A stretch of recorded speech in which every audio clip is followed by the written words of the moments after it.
Ciao a tutti, sono Claudio e il caffè è la mia passione, bentornati sul mio canale. Oggi risponderò a un po' di vostre domande che mi avete fatto nei commenti dei video scorsi e anzi vi ricordo commentate questo video perché potreste essere voi settimana prossima a essere sorteggiati perché come sapete chi mi segue alla fine di ogni video io sorteggio tramite un apposito tool, sorteggio chi di voi è iscritto al canale, ha lasciato un like allo scorso video e lo ha commentato e riceverà in omaggio le mie miscele. Quindi lasciate un like, iscrivetevi, commentate questo video e commentate con la vostra domanda che nella prossima domanda e risposte magari potrebbe essere sorteggiata e sceglierò di rispondere alla vostra domanda. Ma adesso iniziamo.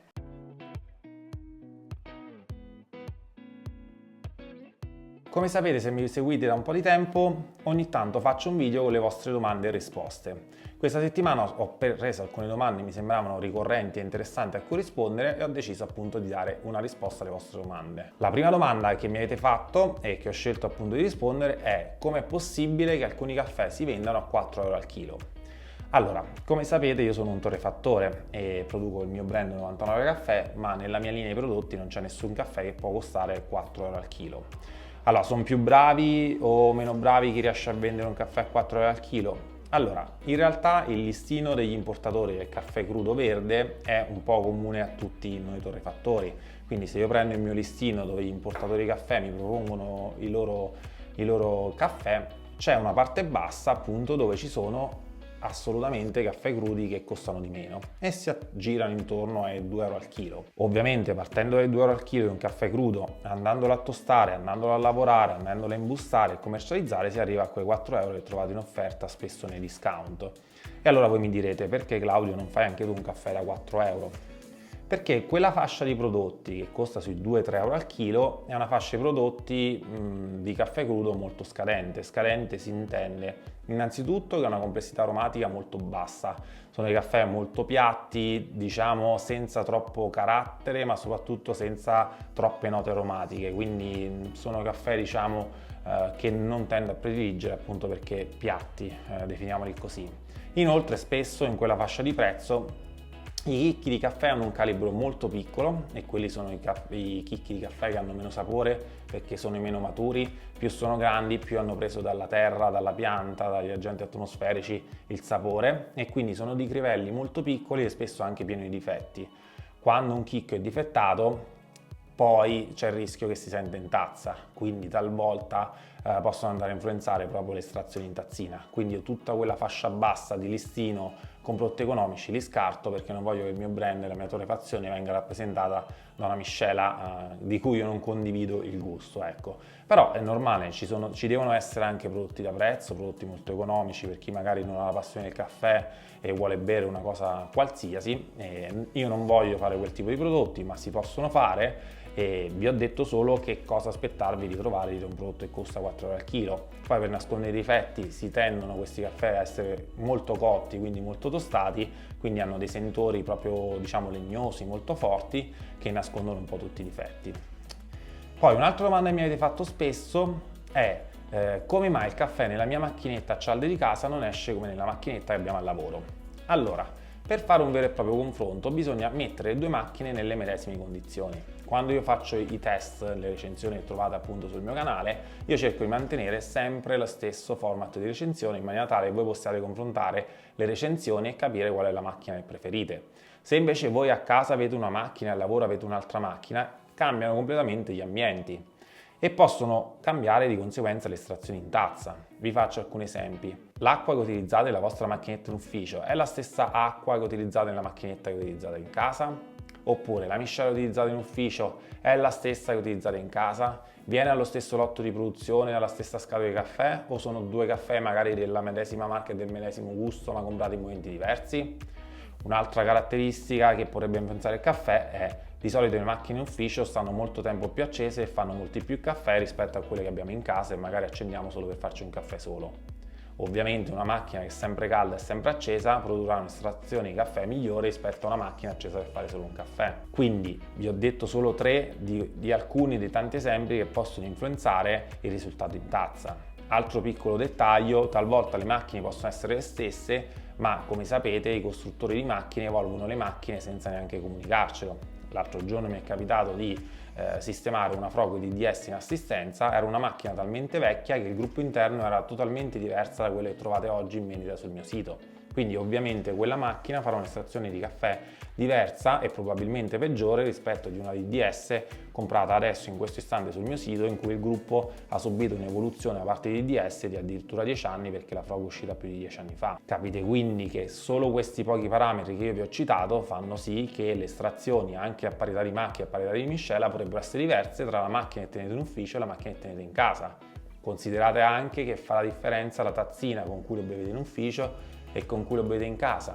Quindi se volete fare un paragone alla perfezione dovete mettere le macchine nella stessa condizione, con la stessa acqua, la stessa miscela, stesso tempo di accensione, e allora lì potrete fare dei confronti un po' più sensati. Un'altra domanda che mi avete fatto è se nelle macchinette del caffè si può regolare la temperatura.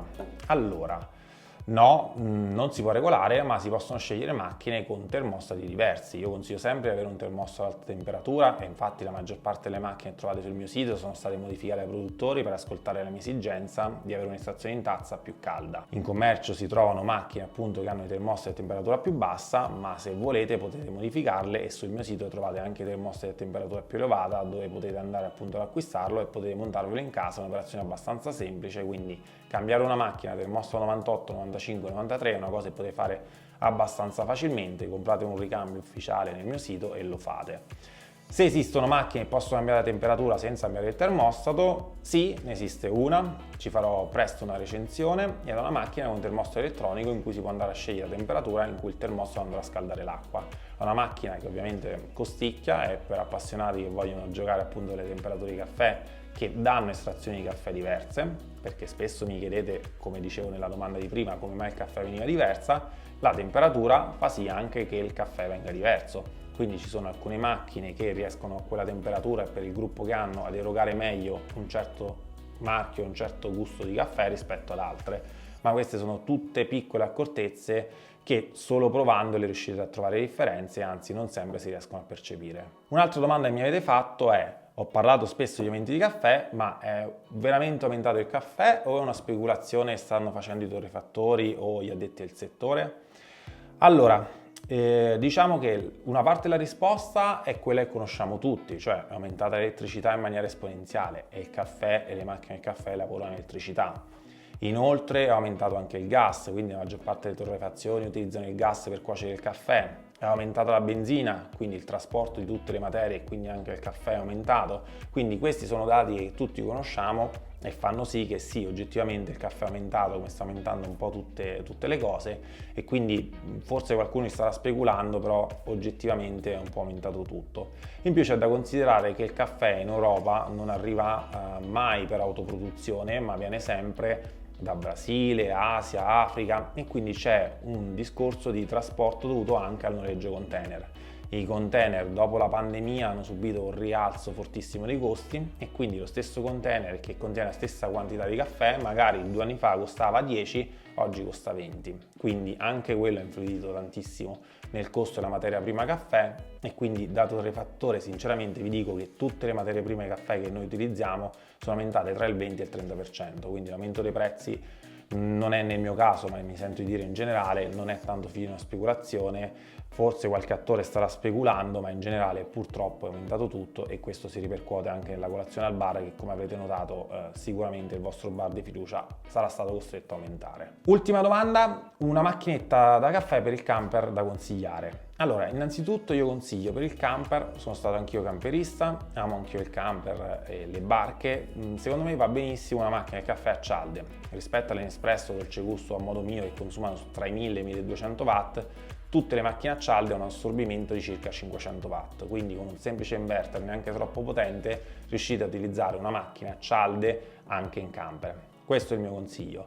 Poi esistono anche macchine a 12 volt, magari ci farò una recensione più là, però sono macchine un po' più delicate che comunque possono essere una soluzione, ma se voi mi domandate per il camper che macchina useresti, io vi direi una macchina a cialde tradizionale di quelle che trovate sul mio sito e di cui vi rimando alle recensioni che ho fatto sul canale. Va benissimo, collegato a un inverter, e sarete contenti e felici di avere un caffè al bar in camper.